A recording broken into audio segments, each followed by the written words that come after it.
Good morning, this is Kris Shoemaker, also known as Yehudah ben Shomeyr, and you're listening to Coffee with Kris, the time of the day where we share a cup of coffee and share a bit of the Word of God. All right, this is the Torah portion of Shoftim. We are on our second Sidra, our second Aliyah of this Torah portion. This is Monday's portion, and it's taken from Deuteronomy chapter 17, verses 14 through 20. And basically, this is where Moses predicts that Israel one day is going to have a king. And this prediction of a king is setting Israel up for the coming of Yeshua the Messiah, who is the prophet, priest, and king of Israel. So, in verses 14 through 15 of Deuteronomy chapter 17, this is what Moses says.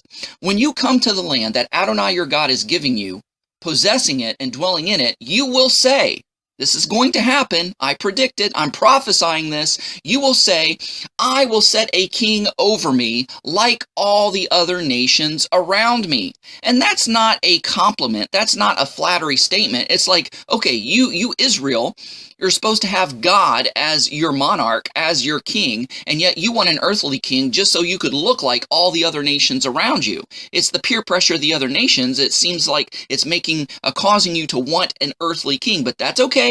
I'm going to work it into my plan anyway. It says, I will set a king over me like all the nations around me. You will indeed set over yourself a king. In other words, it's going to happen.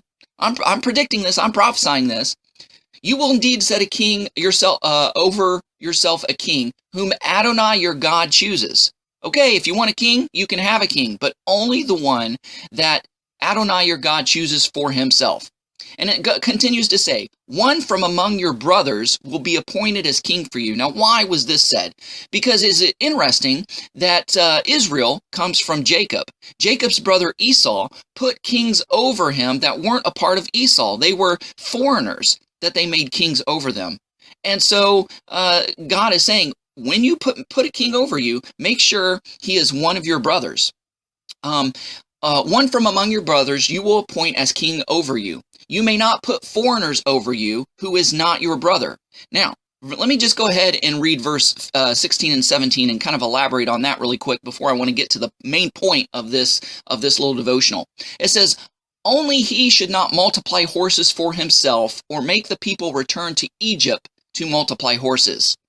Now, this was a no-no. Moses said, don't do this. He was saying this to the future kings that were going to come. Don't do this. But who did this? Solomon did this. He broke this commandment. And it says, because Adonai has said to you, you must never go back that way again, because Egypt was so paganly, influentially infested that they could kind of leave their residue on Israel to kind of draw them back into paganism. And that's exactly what happened to Solomon. He backslid. In verse 17, it says, nor should he, the king, multiply wives for himself.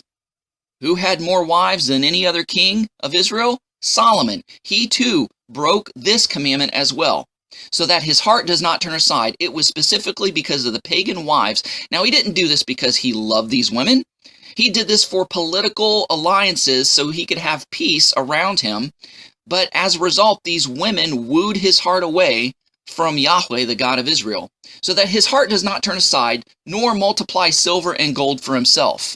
And that's exactly what Solomon did. Okay, now, let's go back to this prophecy of a king. This prophecy of Israel wanting a king is fulfilled in 1 Samuel chapter 8, verses 1 through 7, and it says, now Samuel grew old. Samuel was the last judge and one of the big major prophets of Israel. It says, when Samuel grew old, he appointed his sons as judges over Israel. The name of his firstborn was Joel. The name of his second was Abijah. They were judges in Beersheba. His sons, however, did not walk in his ways because they turned aside after dishonest gain. They took bribes and perverted justice. Then all the leaders of Israel gathered together and came to Samuel at Ramah and said to him, behold, you have grown old and your sons do not walk in your ways. Now appoint for us a king to judge us like all the other nations. Sounds like Deuteronomy chapter 17 that we just read, does it not? But the matter was displeasing in Samuel's eyes when they said, give us a king to judge us. So Samuel prayed to Adonai. And Adonai said to Samuel, listen to the voice of the people and all that they say to you, for they have not rejected you, rather they have rejected me from being king over them. Now there's a further fulfillment, kind of a second prophecy, or not a second prophecy, but a further fulfillment of this prophecy of Israel wanting a king over them, and is basically found in Samuel chapter 10. So, in Samuel chapter 10, verses 17 through 24, it reads, Then Samuel summoned the people to Adonai at Mizpah. He said to Bnei Israel, the children of Israel, Thus says Adonai, the God of Israel, I brought Israel out of Egypt and delivered you from the hand of the Egyptians and from the hand of all the kingdoms that oppress you. But today you have spurned your God, who is your deliverer from all your calamities and distresses. For you said to him, No, rather set a king over us. Now therefore present yourselves before Adonai by your tribes and by your thousands. So Samuel brought all the tribes of Israel near, and the tribe of Benjamin was chosen, which was the smallest of the tribes. Then he brought forward the tribe of Benjamin by its clans, and the clan of the Matarites was chosen. Finally Saul, son of Kish, was chosen, but when they looked for him, he could not be found. Therefore they inquired of Adonai further, Has the man come here yet? And Adonai answered, He is just hiding himself among the baggage. So they ran and brought him from there. And when he stood among the people, he was taller than all the other people from his shoulders up. Now, why is this significant?